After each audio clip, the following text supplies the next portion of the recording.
दिल्ली की राव जोड़नी कोर्ट से PMLA case में बंद अरविंद केजरीवाल को जमानत मिली थी और कुछ घंटों के अंदर ही दिल्ली हाई कोर्ट ने ट्रायल कोर्ट के आदेश पर रोक लगा दी। दिल्ली हाई कोर्ट में जस्टिस सुधीर कुमार जैन की अगुवाई वाली बेंच ईडी की अर्जेंट अपील को स्वीकार करते हुए सुनवाई करती है और उसके बाद उनकी जमानत पर स्टे की जो मांग थी उसे स्वीकार कर लेती है। उसके बाद सुनवाई होती है और हाई कोर्ट बेल पर स्टे लगाते हुए जजमेंट रिजर्व कर लेता है। दिल्ली हाई कोर्ट इस पर अब जल्द फैसला सुनाएगा। लेकिन अब यही कहानी ये शुरू होती है कि आखिर ऐसा कौन सा वो ट्विस्ट था जिसकी वजह से हाई कोर्ट ने निचली अदालत के फैसले पर रोक लगा दी।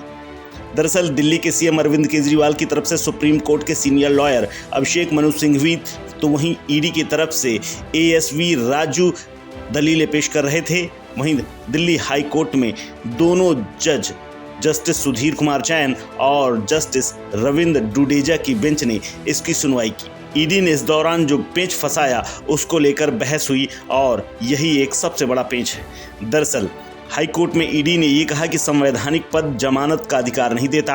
हमने 45 करोड़ रुपए का पता लगा लिया है और दिखाया है कि गोवा चुनाव में का इस्तेमाल किया गया था। हमारे पास विनोद चौहान केजरीवाल के बीच मोबाइल की चैट है। वहीं 100 करोड़ की रिश्वत में से चौहान ने सागर पटेल को 25 करोड़ दिए थे। ऐसे में केजरीवाल परोक्ष रूप से इस मामले के जिम्मेदार हैं क्योंकि आप मनी लॉन्ड्रिंग के अपराध का दोषी है और केजरीवाल 2 मामलों में आरोपी हैं। निचली अदालत ने ईडी से अपना पक्ष रखने का उचित अवसर नहीं दिया गया। इसके साथ ही ट्विन टेस्ट का फॉर्मूला भी नहीं लगाया गया। ट्रायल कोर्ट ने केजरीवाल को जमानत देते हुए पीएमएलए के तहत ट्विन टेस्ट फॉर्मूले को अप्लाई नहीं किया। अगर ट्विन टेस्ट अप्लाई होता तो जमानत नहीं मिलती। अब यही सवाल खड़ा होता है कि ये ट्विन टेस्ट क्या है जिसके तहत हाई कोर्ट जाकर के ईडी ने बड़ी मांग की है। तो जरा समझिए, दरअसल पीएमएलए कोर्ट में कुछ प्राविधान हैं, उन्हीं में से है एक ट्विन टेस्ट। दरअसल ये शर्तें हैं। पहली शर्त की बात करें तो कोर्ट के पास यह मानने के लिए पर्याप्त आधार होना चाहिए कि प्राथमिक तौर पर आरोपी संबंधित अपराध का दोषी नहीं पाया जाएगा, यानी ये पूरा मामला कोर्ट के विवेक पर है।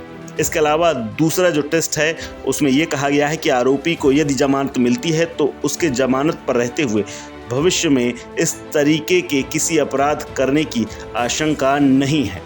अब जरा समझिए कि इसके बाद जब ये टेस्ट की बात ईडी की तरफ से कही गई तो केजरीवाल के वकील अभिषेक मनु सिंघवी ने अपने दलीलें पेश की। उनके साथ विक्रम चौधरी भी थे। दोनों ने साथ में कहा कि ऐसी क्या जल्दी थी कि ईडी वेकेशन के दौरान भी जमानत पर रोक लगवाने के लिए हाई कोर्ट आ पहुंची। मेरी एक शुरुआती आपत्ति है कि आवेदन में मौखिक रूप से कुछ टिप्पणियां की गई हैं। ये जमानत रद्द के लिए आवेदन है, कानून तय हो गया है, मैं उस पर नहीं हूँ। मुद्दा ये है कि आप इसे कैसे देखते हैं। बहस कैसे और क्या करनी है ये मेरा अधिकार है। इसके अलावा अगर पीएमएलए की बात करें तो पीएमएलए की धारा 45 में जमानत से जुड़े हुए जो प्रावधान हैं उस पर भी ईडी ने बड़ी बातें कही हैं। दरअसल इस धारा में सबसे पहले ये कहा गया है कि कोई भी अदालत इस कानून के तहत अपराधों के लिए जमानत नहीं दे सकती। फिर कुछ अपवादों का भी जिक्र किया गया है।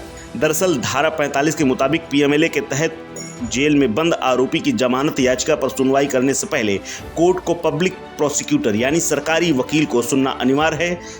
इस धारा में यह भी कहा गया है कि अगर पब्लिक प्रोसिक्यूटर जमानत का विरोध करता है तो अदालत को ट्विन टेस्ट फॉर्मूला अप्लाई करना होगा, जिसके आधार पर ईडी ने हाई कोर्ट में ये कहा कि ये ट्विन टेस्ट अप्लाई नहीं किया गया है।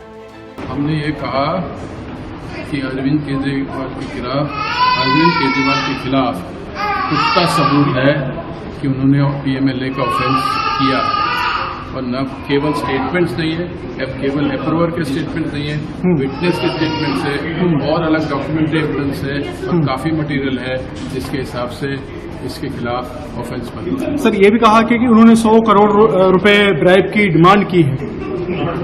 वो हमने नहीं कहा, विटनेस कहते हैं उसने डिमांड की। सर गोवा चुनाव के दौरान 7 स्टार होटल में रुकने की बात आपने कही है।